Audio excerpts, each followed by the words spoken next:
एक बार फिर सभी तैयारियां पूरी होने पर शुभ मुहूर्त में राजा भोज ने जैसे ही उस सिंहासन पर बैठने के लिए कदम बढ़ाया, तभी 18वीं पुतली ने राजा भोज को विक्रमादित्य से संबंधित एक कहानी सुनाई और पूछा, यदि आपके अंदर ऐसी प्रतिभा, ऐसे गुण हैं, तभी आप इस सिंहासन पर बैठ सकते हैं। और वो कहानी कुछ यूं है। एक दिन राजा विक्रमादित्य के दरबार में एक विद्वान ने एक कथा सुनाते हुए कहा, प्राचीन काल में एक राजा था जिसकी आयु 70 वर्ष की थी। उसने इस आयु में एक सुंदर युवती से विवाह रचा लिया और प्रेमवश उसे दरबार में भी अपने साथ लाने लगा। ये देखकर दरबारी उसका उपहास करने लगे। राजा का उपहास होते देख महामंत्री ने राजा को समझाते हुए कहा कि वो अपनी रानी को अपने साथ दरबार में न लाए। यदि उन्हें रानी से इतना ही प्रेम है तो उनका सुंदर चित्र बनवाकर दरबार में लगा ले। राजा को यह सुझाव पसंद आ गया। राजा की आज्ञा पर महामंत्री ने एक अनुभवी चित्रकार से छोटी रानी का चित्र बनवा दिया और उसे दरबार में टंगवा दिया। चित्र बहुत ही सुंदर था।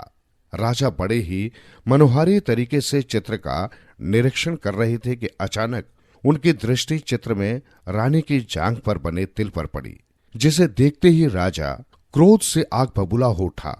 तुरंत चित्रकार को बुलाया गया। चित्रकार को कैसे पता चला कि रानी की जांघ पर तिल है? राजा द्वारा ये पूछे जाने पर चित्रकार ने कहा कि अपने विलक्षण ज्ञान से वो कपड़ों से ढके अंगों को भी जान लेता है। इसी कारण से उसने इस तिल को जान लिया और चित्र पर उकेर दिया। राजा को चित्रकार की बातों पर जरा भी विश्वास नहीं हुआ। उसने जल्लादों को उसकी दोनों आंखें निकालकर लाने का आदेश दिया। राजा की आज्ञा का पालन करने के लिए चित्रकार को जंगल ले जाया गया। तभी महामंत्री भी वहां पहुंच गया और जल्लादों को कुछ स्वर्ण मुद्राएं देकर उसने चित्रकार को बचा लिया। जल्लादों ने एक हिरण की आंख ले जाकर राजा को दिखा दी। महामंत्री चित्रकार को बहुत पहले से जानता था, इसलिए उस पर विश्वास था। उसने चित्रकार को गुप्त स्थान पर छिपा दिया। कुछ दिनों के बाद राजा का एक पुत्र शिकार खेलने वन में गया। अपनी बहादुरी दिखाने के चक्कर में वो सैनिकों से बिछुड़ गया। अचानक उसने देखा कि गुर्राता हुआ एक शेर उसकी ओर बढ़ा चला आ रहा है। शेर को देखकर वो डर गया और आत्मरक्षा हेतु एक ऊंचे वृक्ष पर चढ़ गया। पेड़ पर पहले से ही एक भालू को बैठे देख उसका कलेजा मुंह को आ गया, किंतु भालू ने कहा कि वो उसे कोई नुकसान नहीं पहुंचाएगा और उससे भी ऐसा ही वचन मांगा। राजा का पुत्र और भालू दोनों ही शेर के डर से पेड़ पर चढ़े थे। इस स्थिति को समझते हुए उसने वचन दे दिया। दोनों उसी पेड़ पर बैठे रहे। किसी को भी नीचे न उतरते देख शेर ने भालू को बहकाते हुए उसे राजा के पुत्र को पेड़ से नीचे गिरा देने के लिए कहा, किंतु भालू ने साफ शब्दों में इनकार कर दिया। रात हो चली थी। निंद्रा देवी राजकुमार की आंखों में वास करने के लिए उतावली हो रही थी।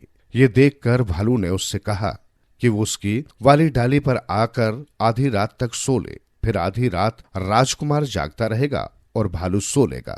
इस बात पर राजकुमार सहमत हो गया। दोनों ने डाली बदल ली। आधी रात बीतने पर राजकुमार की जागने की बारी आ गई। भालू सो गया। तब एक बार फिर शेर ने अपना दिमाग चलाया और राजकुमार से भालू को नीचे गिराने के लिए कहा कि भालू को खाकर वो चला जाएगा और उसकी जान बच जाएगी। राजकुमार शेर की बातों में आ गया। जैसे ही उसने भालू को गिराना चाहा, उसकी आंख खुल गई। भालू ने पेड़ की डाली को पकड़कर अपनी जान बचा ली, किंतु राजकुमार का ये विश्वासघात उससे सहन नहीं हो सका और उसे भला बुरा कहने लगा। राजकुमार उसी समय अपने सुनने और बोलने की शक्ति खो बैठा। अपनी ओर से भालू ने उसे कोई नुकसान नहीं पहुंचाया। सवेरा होने पर राजकुमार की खोज में सैनिक उधर आ निकले। उन्हें देखकर शेर भाग खड़ा हुआ। राजकुमार का हाल जस का तस था। अपने पुत्र की ऐसी हालत राजा ने देखी तो उसने दूर दूर से वैद्य बुलवाए, किंतु किसी को सफलता नहीं मिली। एक दिन महामंत्री उसी चित्रकार से मिलने गए और उसे सारी बात बताई।